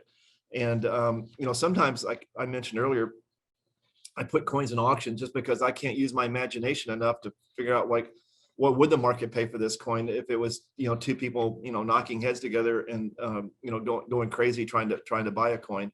So you do see that a lot, and at auction, and it kind of goes to I mentioned to you earlier, that's a really good way to understand that and to see what people can, how crazy they can get. This is a good example of what I was talking about. So this coin had just incredible color, incredibly beautiful. And this coin sold, I'm trying to think, maybe a date here. I think it was 2018 or so. I'm not sure exactly. I have to look it up again. But it's a 1958 Franklin half dollar in 67 plus, and it sold for $125,000. So it's, that's probably was a set registry thing. But even though there are other MS67 pluses, this coin brought even more money because it was radically toned and beautiful, and someone was willing to, wanting to, have it for, I guess, a trophy. These trophy things. Now I doubt there's anybody that's watching this or probably this may be applied to, but I will urge caution because I've already seen a couple examples in the last year or so, actually last several months, where there were a couple of these auction prices that brought just giant prices, and they were only happened because there were two people in mortal combat trying to buy these coins. And then later a person put this coin up for auction, and sometimes these coins can bring a third or less even than they brought when these people were battling it out. Because if you drop out one of the competition, then the coin's just going to bring whatever the next bidder happened might be, and that could be a lot less money. So just remember that if you're ever in an auction battle and you want a coin real badly, just remember when you go to sell that coin, there's no assurances that underbidder may be still lurking out there willing to pay the kind of price that you pay for the coin. So you've got to take some of that into consideration. Sometimes like I say, this kind of applies to all coins, regardless of grade and what people are, what they're looking for.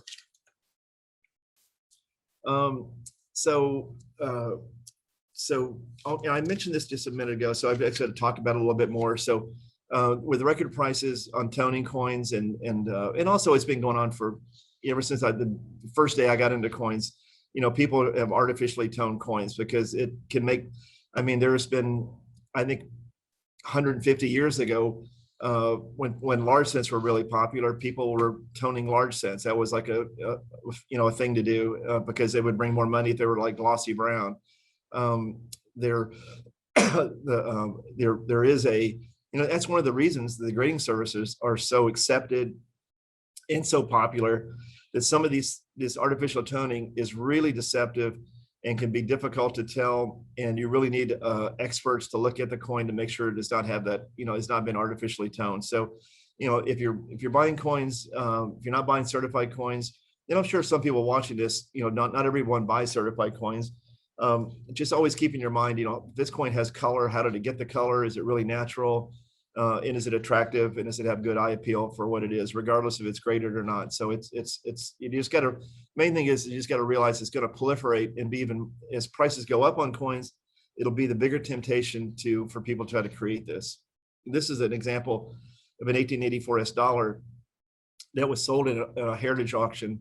And actually it was in I think it was in an NGC holder. It said artificial toning. And this is something that changed too over the last 10 or 15 years.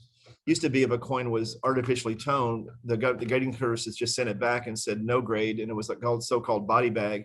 Now they actually identify the problem as being artificial toning or questionable toning or environmental damage or there's a handful of other names, and then they put it in a holder. And then some people actually said, hey, that's okay. I'd rather have an uncirculated 1884 S dollar with artificial toning because I can't afford one that's MS61 or MS60. That might be a $10,000 coin, but I can buy this coin because it might only bring $2,000 or $3,000 or so. And I'd rather have an uncirculated, artificially toned coin in my collection. So it actually has developed its own market, and there's an active market in these, and you'll see them in almost every major auction. You'll see these kind of coins. So I guess, Sam, before I maybe start into, with some tips, maybe take a break. Also, I'm going to get a sip of water here. So a little bit. So we have any other questions that have kind of come up that maybe help people with? Sure. Yeah, we've had quite a few come through. Let me see others here on the topic of toned coins. One person asked, oh, pardon me, give me just a moment here. Okay, so how can we determine whether toning is artificial if buying a raw coin? Well, like I say, I would say the best thing to do that is you have to do side-by-side comparisons with a lot of coins. So I don't think I can tell you to just look out for too much iridescence or watch out for, contrast. It doesn't make sense. You really need to look at coins that are certified in an auction or dealers at a coin. That's why coin shows, I'm hoping, everyone here is eager as I am to get back to the Bourse floor, because there's no better way to enhance your skills to actually see real coins, because photographs are one thing on the internet, but seeing real coins and comparing them is important. And if I give another piece of advice is when you see coins and you're looking at them, is look out for mentors that can tell you, that are specialists in series, that can give you advice and help you learn by explaining to you what to look for. And if you see a coin that you think might be artificial, and go ask an expert. It's kind of like on Pawn Stars, call an expert. That's the way to do it. So let's see. This is an interesting question. When grading a coin, how difficult is it to see through the toning in order to determine wear or marks on a coin? That is a good question. And I'd say the main thing is you need to get a very good light, because a light when coin dealers are also graders of the grading services. When they grade a coin, they use I use a 100-watt bulb, or I'm using a lot of them is these I guess these the halogen, or what do you call it? But they're the lights that are really, really strong. So you basically need the LEDs. LED. That's what I'm trying to think. LED. Use an LED light, and what you do is you rotate the coin under the light, and you say you need a strong light, and you rotate the coin in the light, and then when you rotate the coin, hairlines or scratches or flaws in the coin will show up when you rotate the coin in the light. So that's just a basic skill that you would actually learn in a grading class if you take one of the A&A grading classes, probably even in the beginner class, I would think. So that's a way to do it. And I'm trying to think of anything else to do that with heavily toned coins. I'd say, look for the high points, the typical, a lot of coins will have marks on the cheek or the places that would be most evidence. But biggest thing is use a strong light and rotate the coin in the light. Yeah, tipping, rotating, very important for sure. Yep. Let's see. One person asked, I've noticed that many coins show up in photographs as beautifully toned, and they look rather dark and unappealing when looked at in hand under normal lighting. Do you think that such enhanced photographs are deceiving? That's a really, really good question, because photographing coins is an art form, and in itself, matter of fact, that's another class today, and they teaches is coin photography. And that's what surprises me, that people are willing to buy $1 million coins or $100 coins or whatever they are on the internet without looking at the coins. I still think there's a big, if I'm a collector, if I'm telling you to buy coins, I'm a dealer, I think you should look at coins and see them, because well, let me just put it, the simple fact is coin photography is an art, and these coin companies are going to do everything they can to make the coins look attractive. Now, I wouldn't use the word deceiving, because the coin is the coin. They didn't what is deceiving is if you use editing software to edit out a scratch or alter color. So it can tilt into deception if you use editing software to make the coin look like what it's not. So I think that but it's a lot of I see coins sometimes in photography, and I bought coins before. People send me a picture.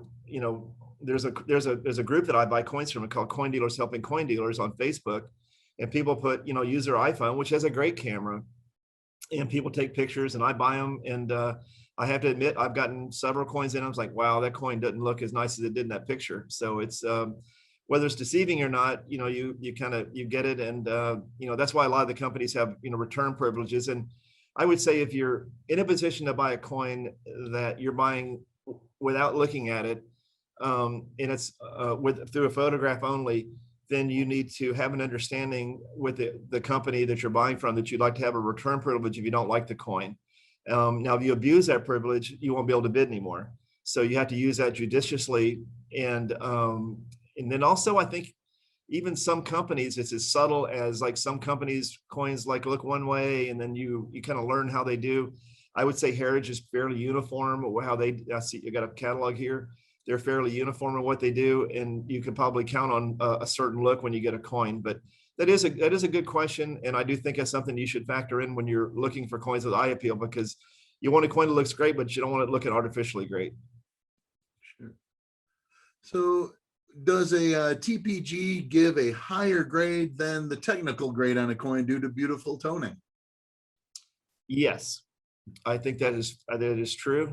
I think that if you have a coin that's got beautiful toning on it, they might say, hey, that little bag mark on the back, it doesn't bother me as much because it's radiantly, beautiful. Luster is a really big factor. So I haven't talked about that as much today, but like I said, it's not a grading class. So I wasn't going to, totally bring that up, but when some of my examples, I'll show a little bit later. Luster is a really big thing because luster can that can really, you can have there's lots of coins that are just frosty white.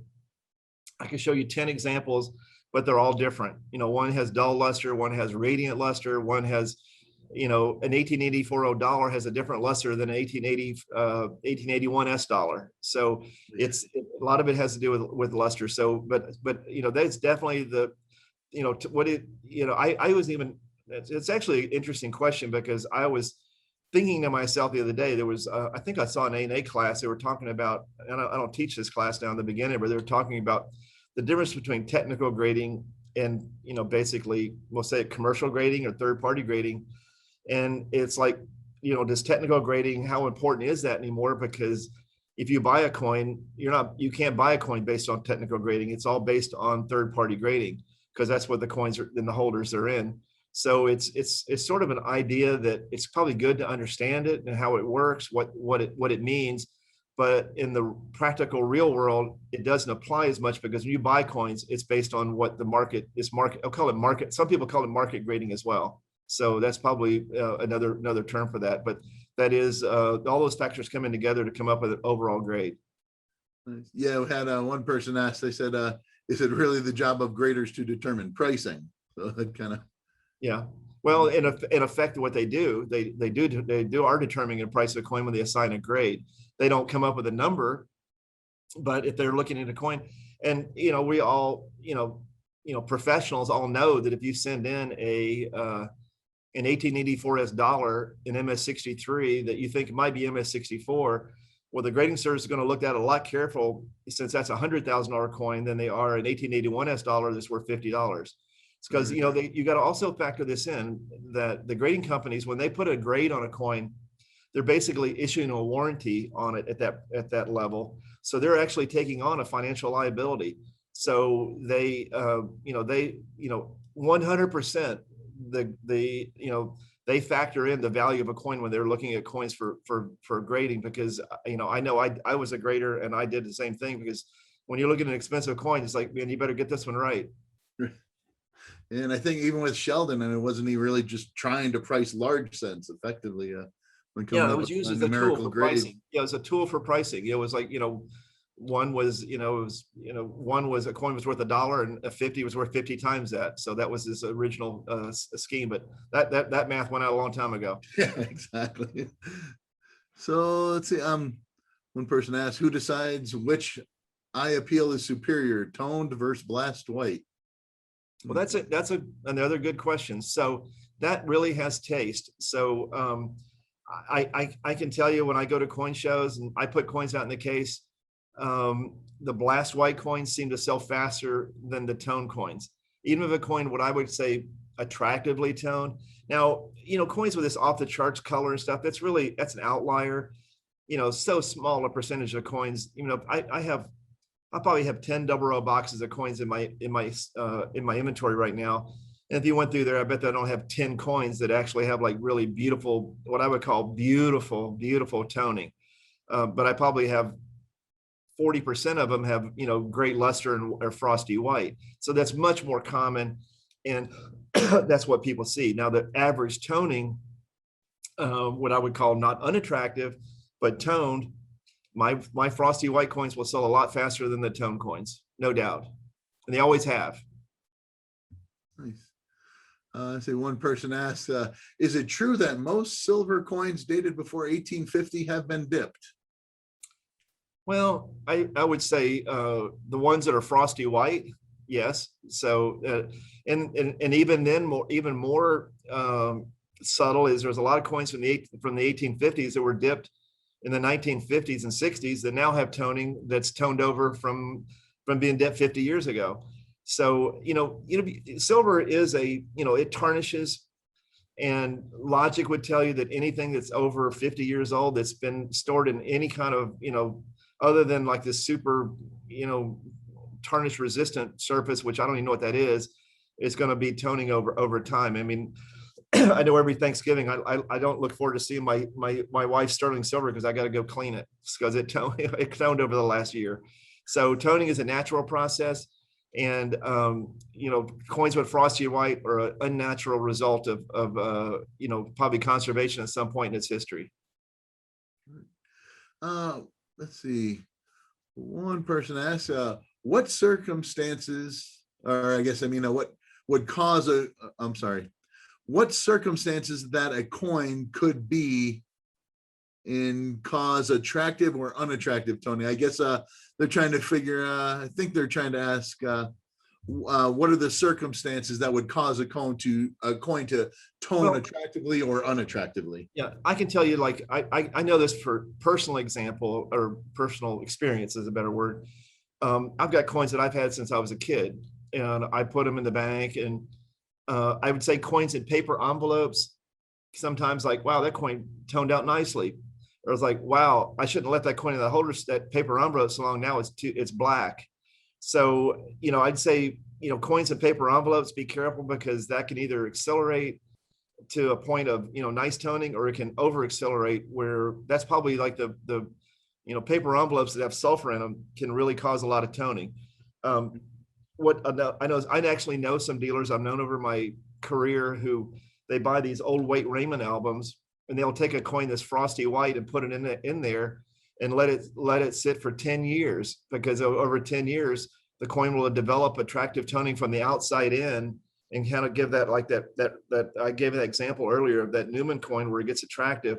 So, it's considered natural toning at that point, even though it's sort of like artificial, but it took 10 years. So after 10 years, we'll forgive it. It's natural now. Mm-hmm. So I would say that, there's, I think we're mostly talking about uncertified coins, because once a coin's in a holder, it's kind of like, doesn't matter what you do with it, it's going to do what it is. But that's kind of like, I would say it's kind of its environment is probably the biggest way to answer that. Yep, absolutely. Yeah, that thin film interference. Right? Yep. Let's see. We've got some other questions that are coming in as well. I wasn't sure. Did you want to take a break, Jeff, and come back for a couple? I think since we've got a pretty consistent participation. It's 1:30 now, so we only got about 30 minutes. So why don't I talk for a few more about it? I'll finish my presentation, then I'll answer up at the end with whatever questions we have. Perfect, Jeff. That'll be good. We'll kind of march through this if that's okay with everybody. You guys can take a break, and I won't know it, so I won't hurt my feelings. I mentioned, so I've already talked about this. So this is consequences of upgrading. It's kind of like I said, it's kind of like a glacier. It just happens over time. And the ultimate thing is you've got to be careful, because there's a lot of coins out there that have just been kind of left behind, I'll call them. So we'll leave it at that. So how to proceed, giving you, I guess what I do, kind of giving you tips on what to do is, try to understand the subject, and I hope that people watching this today understand it. It's, the numismatic education is important in almost every aspect. So if you collect Morgan dollars, or if you collect seated quarters by die variety, it's all the same thing. You need to understand your series, understand the marketplace of like tone versus frosty coins, kind of what to expect. And also the subtleties of like, even like I mentioned earlier, $84 look different than $81 dollars. If you're a Morgan dollar specialist, you would know exactly what I'm saying. So if you collect large cents, you'd have no idea what I'm talking about. So understanding your series is really, really, really important. And the more you learn, the better you'll know about it.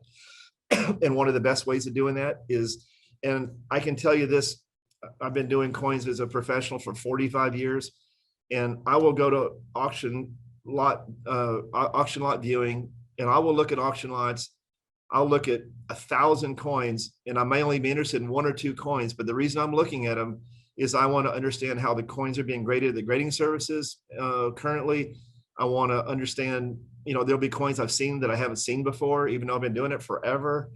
I also want to see, exceptional coins that if I'm really lucky to have that coin and, be in the presence of that coin. I've seen, there was not long ago when Heritage sold the MS-65 rasher to balloon. I mean, I felt privileged to let them, to have them allow me to hold that in my hand. It was a privilege just to see it. So I see coins for that reason. So, especially when an old time estate comes up that coins have been on the market for decades, I really take that as an opportunity to enhance my knowledge of coins, even though I've been doing it forever. And it's, I think I might have forgotten more than I maybe even know now, but I still want to try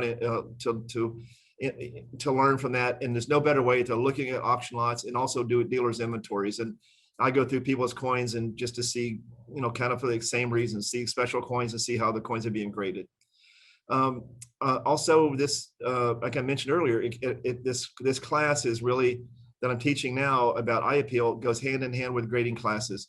So when I say take an advanced grading class, that's one I taught, and we talked about eye appeal a lot. But it also, I'm sure it starts with the beginner grading. And if you're doing beginner grading, I think that that's probably something you would, if you collect coins, there's no better way to learn about coins and coin grading is to do these classes for grading by the ANA grading services. And it's just so important to understand grading, even though there's third-party grading and you don't have to understand how a coin grades to buy it. You can buy all the MS-65 Morgan dollars you want, but you're not doing yourself a favor if you're not trying to understand the subtleties of the differences between the coins. And, like I say, basically numismatic education is, that's really the key to being a successful collector or a dealer or, whatever else you're trying to do with the hobby. It's really, that's why the ANA is so special. And that's hopefully why, there's everybody here is watching this class is they're learning more about the subject that they're trying to do and also understanding about how to be a better consumer and ultimately how that when you also works someday when you want to sell your coins, what to ask for them. So it kind of cuts both ways. So I had this, I was going to talk about a little bit now. I've got some, 5 or 6 coins. I was going to give you some examples just to talk the subtleties of coin grading, by examples. So this is the an 1854 D5 that I found online, and it was the same grade, MS-60, and they were 2 different heritage auctions. The one on the left has this like original toning on it, had like this golden color. And you see a little bit on in the surfaces there. It's got this little bit of purple and gold, and it's kind of what in fact some of the old timers they used to call it like crusty surfaces, and that's really desirable. People like that, and now with CAC, the coin on the right now on the contrast, that coin's been probably cleaned. It didn't come that way from 150, 175 years ago. That coin's probably looked more like the coin on the left, but then it was probably dipped and maybe sodarized and to enhance the luster. The coin looks like it's probably got a little better strike in the center and also the reverse, but it has been dipped. Now these 2 coins together, like CAC, for instance, doesn't like coins that are dipped like that, and that probably would not receive a CAC sticker. Coin on the left would be much more likely to receive a CAC sticker if they deem that color as natural and not enhanced. So that's important. So so much of the class I talked about silver coins that I kind of wanted to show a couple illustrations of gold coins so that you can kind of see that what I'm talking about today. It also crosses over in for all series from large cents up to double eagles. So it's it'll apply to everything. And probably the biggest example here is the difference between coins, kind of going back where, dipped versus undipped, and also, cleaned or not cleaned. And, the coin on the left. Now, where the conundrum comes into it, and where a lot of the big decisions is, especially coin dealers that may run across a coin. So let's say you got this coin on the left and it's an AU58 holder, and the coin on the right, you would think, well, if I dip this coin on the left, maybe the grading services will like the luster because the luster will become more apparent, and they will grade it MS-60, and an MS-60 coin, theoretically brings more. So that's where it really becomes the, decision. And a lot of times current market conditions are some the market now would probably pay just as much for the coin on the left in an AU58 holder as the coin on the right in an MS60 holder. So that's just a factor of the market, and one that I take into account on a weekly basis when I'm pricing my coins or trying to figure out what to do with my coins when I get them. This is an example of kind of where this is the kind of the subtle stuff on the, so the coin on the left is not beautifully toned. It's not, it doesn't have that, those iridescence, but it's naturally toned. That coin's probably never been dipped. 1917 quarters were saved in really large quantities because it was the second year of issue and sort of almost the first year of issue because the 16s were so rare, no one had a chance to buy them. But there were a lot, there's a lot of, these are very, very common coin. There's thousands of them out there. So the coin on the right is, you see is frosty white. Now, I have a lot of collectors that would prefer the coin on the left because they know it's original, but I know some collectors that would prefer the coin on the right because they like frosty white. It would more match the coins the way they're collecting them. The coin on the left is probably more likely to get a CAC sticker. And it's not going to bring, the coin on the left is not going to bring substantially less than the coin on the right because it's, even though it's not attractively toned and it's not going to bring a big premium, it's not unattractively toned. It's kind of like I would call more of a neutral, kind of a nice, pleasant, nice color. It's a beautiful coin, both beautiful coins. And then there's some people that just flat out would not want the coin on the right because they don't want a coin that's just obviously been dipped and probably in the, recently dipped because that coin's just, bright, frosty white, like it, that kind of almost like a harsh silver color. They wouldn't like that. They want a coin that's more subtle. But in some coins, people just love that color. So this is a good example of different eye appeal. As far as value, I'd say these coins are going to be kind of equal in value, but they're going to appeal to different people. And the eye appeal will be, some people see as a negative, some people see as a positive. So it's kind of a good example of kind of like, this is really vanilla and the chocolate ice cream situation. Now, this is more of an example where I'd like to talk about a couple of things, especially copper coins like Indian pennies and Lincoln pennies. A lot of times these coins can be maybe graded 20, 30 years ago, and copper coins just by nature will continue to, every red coin is eventually going to be a brown coin because that's just the natural process. Now, it may take 100 years in our lifetime, it won't matter. Also, the coin on the left, you can see those splotches of the toning on the little bit by the Liberty there. That sometimes can be caused by the copper and the alloy can be there, and it's kind of like a wood grainy thing that happens. A lot of people totally dislike that and would consider that unappealing. The coin on the right is more, you see it's just bright frosty red and there's no discoloration. But it's almost like a little bit too pinky for my taste or a little bit orangey. I would probably prefer a coin on the left, except for that wood grain surfaces. So these coins are both the same grade and they're actually from the same auction company. And you can see how they're same coin, but different grade. And, you have to develop your own taste and what you like and what you think would be acceptable. And also just be careful on copper, because coins that were graded 20 or 30 years ago have, I see a lot of coins in red holders that are now get resubmitted would be red brown. So that is a fact. And every expert probably knows that and does take that into account. And you see that result at auction all the time where coins will bring, hey, they didn't bring very much. And you look at it and say, well, I can see it's got some, some toning starting to develop on it. I showed this picture a little bit, it's not a great, maybe perfectly good, but strike does become a lot to do with eye appeal. 1921 peace dollars are notoriously weakly struck. The coin on the left, you see it's weakly struck in the center, but that's probably just average for the coin. Coins with below average would be even worse than that. The coin on the right is well struck in the center, and I saw the picture in the back. It was better struck, but that is something that strike is a factor in eye appeal, and coins of the same grade can have different strike characteristics, and you should take that in consideration when you buy a coin, because that is definitely something that comes into play. And, some especially series that are like Morgan dollars that omit Morgan dollars, for instance. A lot of the dates like 94.0, 95.0, 96.0, some of those coins come very weakly struck.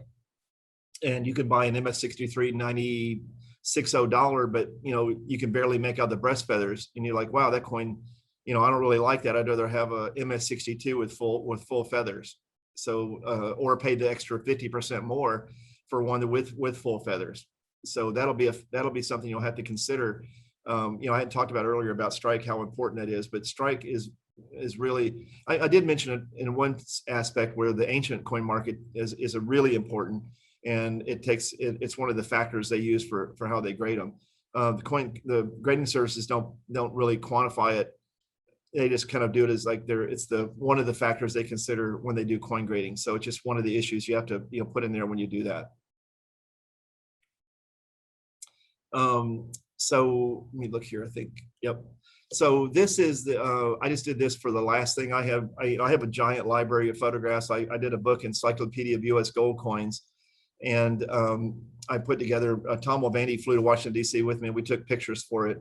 And I just put this up just so you can see, like, in my opinion, the ultimate eye appeal. The Smithsonian Institution has a 1907 $10 gold piece that I grade MS69. The coin is basically flawless. The coin surfaces are completely original. The coin came from the U.S. Mint in 1907, and it couldn't be more perfect. So if you want to see the ultimate eye appeal and work your way back, here's one of my favorite coins from a grade perspective that I've ever encountered. And I think if you see the photograph, you can appreciate why my enthusiasm for it, because it's so perfect. But so to summarize everything, kind of bringing it back to circle back a little bit for what we're been talking about today, is I think after listening to this class, I hope you understand that eye appeal is an important factor when you're either buying or selling, and that the reason that it's good that you're taking this class, and the reason that education is so important, is because there's really no books on it. There's nothing, there's no price guides for it. It's kind of out in the wild. You have to figure it out yourself. You have to study it. You have to make your own personal decision about how important it is to you.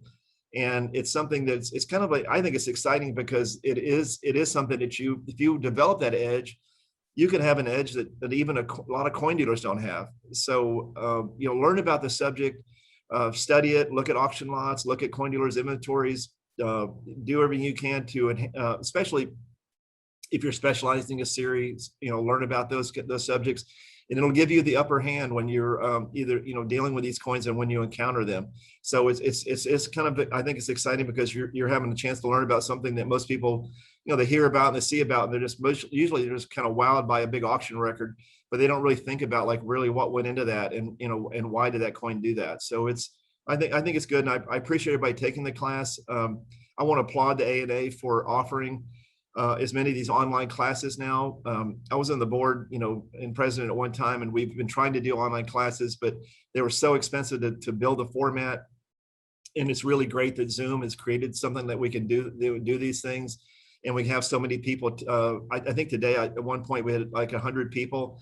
When I fly out to Colorado Springs and spend a week of my time teaching a class, I only have 20 people or so in a class, and it costs me thousands of dollars to do it, and not to mention being away from my work. So this is great. I can sit in my office, share my knowledge and my experience with over 100 people, and then also this will live on the ANA's website. So going forward. So it really is a great thing, and I applaud the ANA for making it happen. And also I applaud all the other instructors who are taking their time to help with numismatic education and help everyone be a more successful collector. So that'll be the end of my presentation. And Sam, I'll turn it back over to you if you've got any other questions. Yeah, Jeff, absolutely. Man, I could just stare at that 07. I know, isn't that beautiful? I should make that my screensaver. Me too. I like that. Oh my God, that's just gorgeous, man. I mean, I thought I had a good holding the 1933 specimen we have here at the Money Museum one time, and that's a 64. But oh my God, that thing is gorgeous. Anyway, so moving right along. So one person asked, are the same general trends operating in the currency market? I guess with eye appeal is what they're really referring to. Toning. Yeah, I think, I tell people I consider myself an expert in US coins. I'm somewhat proficient in ancient coins, and I have a little bit of knowledge in world coins. When it comes to paper money, I don't have a lot of knowledge. And I handle them occasionally, but I do know that from what I do know about currency, they've taken that into account as far as they call it, I think it's paper quality, like exceptional paper quality. They put that as a factor for grading. So I do think that, it'd be like a note if it has great color, or if it's faded, well centered. So I would think all of those factors that we talked about today, it's a different set of vocabulary is different, but I would say the premise is exactly the same. And I think you should know those. The only thing that's different, it's kind of radically different in currency, is that they're all serial numbered. So if a note's been changed, the grading services kind of know that. They see, so they're, if coins were all had serial numbers on them, it'd be a different world in the coin business. But they don't have serial numbers, and the currency, I would say, is pretty much, I think yes is the answer to that. Nice. So another person asked, are coins previously graded but later cracked out by the owner still included in the populations? If so, how does one more accurately determine what true population is? Yeah, well, that is a good question. A lot of people may not know. So I've got, I crack out coins, and I do it, on a regular basis, because I buy coins and I don't disagree the first time, or for various reasons. Some guys make a career doing it. So the answer to your question is a certain percentage of professionals and collectors are responsible, and they send in the they send the certs back, and the grading companies actually even pay a bounty for those. I think 50 cents a piece maybe. And they adjust the population reports based on that. Now, a lot of coin dealers are sloppy, and they just crack them out, throw them in the trash. So over time, over 30, 40 years, the population reports can only be used as a guide, and they are definitely not literal. And there will be coins. There's actually some rare proof gold coins, I know, for instance, that the population numbers are higher than the actual mintage on the coin. So obviously some coins got sent in multiple times. And that is a factor. Now, on ultra rarities, you can kind of like pin down how many are actually known of a coin and work on pedigrees. But, if you're looking at, MS-64, 1921 peace dollars, for instance, you just have to take that into, you just got to use it as a guide. So the population reports are very good, because they're comparative. You can use them very comparatively, because you can see how much rare a 23S silver dollar is than a 1923 silver dollar is, but you can't go by that number of MS-65 23S dollars as factual. So it's a guide, and that's all it can be used as. Certainly. One person asked, wasn't there a common date Merc dime that sold for over 300,000 recently, and obviously beautifully toned? Yeah, that was a case where, us professionals in the business of, the next day we were all like, the phones were like ringing off the hook and buzz with each other, like, wow, can you believe that? Why did I do that? Oh my God. And what happened? And, in retrospect, I think Deloy Hansen bought it. As again, I mentioned him earlier. It helps that he's a billionaire or multi-billionaire. I don't know how much money he's got, but obviously a lot. And he wanted to that coin for his set registry. And rumor has it he was bidding against another billionaire who wanted it as well. And price was no objects, and it brought just a insanely high price. Now, my guess is, if the coin was re-auctioned, it would probably bring a lot less, but it wasn't bought with the financial considerations. It was bought for considerations of set registry, and also with the ultimate goal of having the number one set of Mercury dimes, or also even more importantly, the number one set of US coins ever assembled. So there was an ulterior motive, and maybe a little bit of one-upsmanship, or whatever you want to call it, but it was Mortal Kombat, let's call it that. Nice. So I think we addressed this earlier, but will a coin develop any change to its appearance once slabbed? Yes, they can. I mean, 99% of the time, and these coins are sealed, and they're, grading services do a great job. But, I'd say a fact is back, a long time ago, some coin dealers would try to enhance the appearance of a coin and maybe put something on it that made it look a little bit better, and the grading services may not have caught it. And 30 years later, that can develop into cloudiness or something ugly on a coin.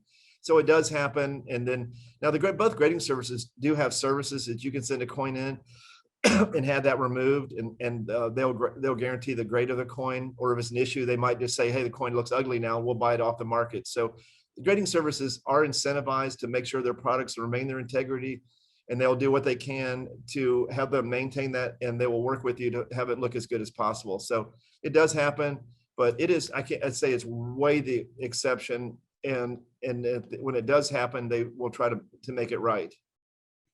So that brings me to someone else asked, because along same lines, one person asked, or they say the ANA says not to clean coins, and that is the official stance. Wouldn't dipping be considered cleaning? Doesn't dipping take away surface metal? Right. Well, so just so everyone understands the terminology. So cleaning, if you say dipping a coin, that is cleaning a coin. That is correct. Now, the reason the ANA tells you not to clean a coin is because you can ruin a coin. It's very, very easy to destroy a coin's value by cleaning it. So the most obvious, we don't have a ANA summer seminar class on how to clean coins, because you can do a lot of damage to a coin, and it can be, like I said, I mentioned it earlier in the class. Yeah, it really should be left to experts. Cleaning, and also just so cleaning is in per se of dipping is cleaning, but it also is just like maybe removing a micro layer of toning that makes the coin look beautiful underneath it. And when you send a coin in and it comes back clean, no grade clean, that means it has hairlines that was a result of improper cleaning. So it's kind of really what they should say when they send coins back, they should say improperly cleaned instead of cleaned. That because cleaned when it comes in a negative connotation means it was done improperly and it left hairlines on the surfaces that either diminishes the coin's value or completely destroys its value, for anywhere near from what it would have been worth. So dipping is cleaning literally, but it's not. It's still, lots of coins get dipped every day, and it can. And a lot of times, you can have a coin with just a little light, discoloration, and the coin can dip out beautiful, and that discoloration's gone, and now it looks gorgeous. So it happens all the time, and it's market acceptable. So this is interesting. There's a YN I know who was watching, and he asked, how much toning does it take for a coin to achieve the star designation with NGC? That is, I said earlier, that is, you talk about subjective. That's the ultimate answer. Basically, is subjective. There is no right or wrong. And I send coins in, and it's usually just a surprise when it gets a star. I don't think I've ever sent a coin in hoping for a star. It just happens, and if they like it, and it's like, I don't know, it's exceptional eye appeal, but I don't know if it's predictive. So you have to. Lots of coins are gorgeous, because sometimes they may just say, hey, they just give a coin a high grade, but they might have left a star off. So it depends. I don't think star is something that people really try to make stars. They just happen. Yeah, it seems that way. That's what it seems like to me. Yep. So another person asks, what series do you feel has the most unattractive eye appeal? Oh, well, that's a good question. I think that's actually a really easy answer, because I thought about it a lot. And the coin, and that's one of the reasons they haven't done very well, is I think classic commemoratives from 1892 to the 1950s. Commemoratives can come, frosty white. They come, beautifully toned, and a lot of times they have just yucky, dark. They were put in. A lot of times they were issued in paper, envelopes. They can, if I put up you photographs of 10 MS-65 $11.50, they would look all different. And their lack of uniformity actually hurts them as far as price performance, because, if I were to say, I'm going to start buying all the MS-65 $11.50, and I want to start paying instead of $200, $250, I start getting coins that I don't want to own for $250 because they're ugly. And a lot of classic commemoratives, either in holders, they still look, in my opinion, unattractive or ugly. And that series to me is plagued by it. Yeah, especially well, you always see really dark Colombian halves. Yeah, really come really dark, and especially the older the series, because Colombian half dollar started in 1892, and then they kind of went 1890s and early 1900s and 1920s. Then starting in the 1930s, they started making them in mass quantities, like really, multitudes of them. But the earlier ones were even, older, and they were, in different envelopes, and they weren't properly stored as well, and they can come really ugly. Sure. So speaking of envelopes, one person asked, how about today's coin envelopes that are archivally safe? Yeah, I think that's good. I think you should invest, if you have coins, I think you should invest in the best possible long-term storage. I still occasionally I buy coin collections where people have the coins are in what they call flips, these plastic flips that have PVC on it. And I still occasionally run into coin collections that people bought put together 30 years ago, and that PVC's ooze onto the coins, and now they're slimy green, and the coins, it destroys the surfaces. So long-term storage is very important. And even if you collect coins and don't think about it, you wake up one day and it's 10 years later, and how you store your coins does matter. Yeah, I think it was Intercept Shield, the product out there that that was popular. And grading in certification is its own, proper way of holding a coin too. I mean, even if you have inexpensive coins, if you can afford it, it's worth putting them in holders just for that reason, because they're sonically sealed. Certainly. Let's see. There's let's see, other questions. There's some that refer more to buying and selling. Did you want to? Let's take two more questions and we'll call it a day. That works, Jeff. 155. Okay. Well, let's see. One person asked, as I upgrade my typeset, I end up wanting to sell high eye appeal duplicates. What strategy works best for selling? Going dealer to dealer at a large show, consigning to a top auction house? How will dealers respond to offers to purchase high eye appeal examples where their buy price should probably be above gray sheet? Right. Well, that's a good question, and I face that myself sometimes, because when I have really high eye appeal coins that I think that could bring a big premium, I do put them in auction. But as everything I said before, like even CAC would cost, you got to factor in, it can cost as much as 20% to put a coin in auction. So it depends on if you have like a radically beautiful coin, or something that's just outrageous, then I think you got to put it in auction just because it could bring a runaway price. If you have coins that's just attractive, then it kind of works to what I said before. You factor in, it's a mathematical equation where, what can you get for it? And, you can ask for a price and, make one dealer pass it, show it to another dealer. Then eventually after 4 or 5 dealers, you need to lower your prices probably, or try to find another collector that might appreciate it through other, different means. But, radical coins I would put in auction. Other coins I would just try to get a premium, and you can always come down. But, and also maybe do some comparison of what other coins have been bringing at auction that are very comparable in eye appeal, and then I can give you some idea what to get for them. Sure. Okay, and let's see, one more here.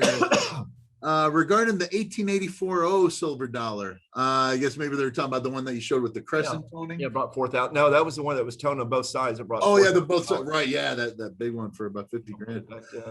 So here we go. So yeah, regarding the 1884, so yeah, that one. Isn't the risk of artificial toning great when you see such beautiful toning on a coin like this? It's my understanding that even NGC and PCGS have a difficult time determining that an artificially toned coin is in fact artificial. Well, I can tell you, so because I submit a lot of coins, and I get coins back that I bought in old holders they're like an old album that I know for sure is not toned, and they come back artificially toned sometimes. So they err on the, like I mentioned earlier, they're issuing warranties on these coins. And if the coin ends up being like the rest of the market, say, hey, that coin's artificially toned, they'll take it off the market. So they're careful about it. They have their own, they study it, and they, also just remember, I mentioned to you about, looking at auction lots or looking at whatever. They're seeing thousands of coins a week. So, I mean, they're getting, they've seen it all. I mean, these professional coin graders, the grading services, just think of the number of coins they get to see it come across their desk. So when they see an artificial coin, they probably know it 90% of the time or 95% of the time. And then you factor in having 3 people looking at every coin, then you get down to like probably 99% accuracy. So I would say the sheer numbers they look at and the fact that they're really careful about it, they kind of got a handle on it. Yeah, and the way the colors move into one another, that's something for another time. Yeah, subtle stuff. Yeah, and like I say, take these advanced grading classes. They'll have examples of artificial toning. I bring those coins with me when I teach the class. So nice. Yeah, well, Jeff, many people who were on the presentation today just send their thanks. Great class, loved it. And on behalf of them and of course the ANA, thank you very much for this presentation. Hope everyone out there enjoyed it and learned at least 1 or 2 things today. I know I did.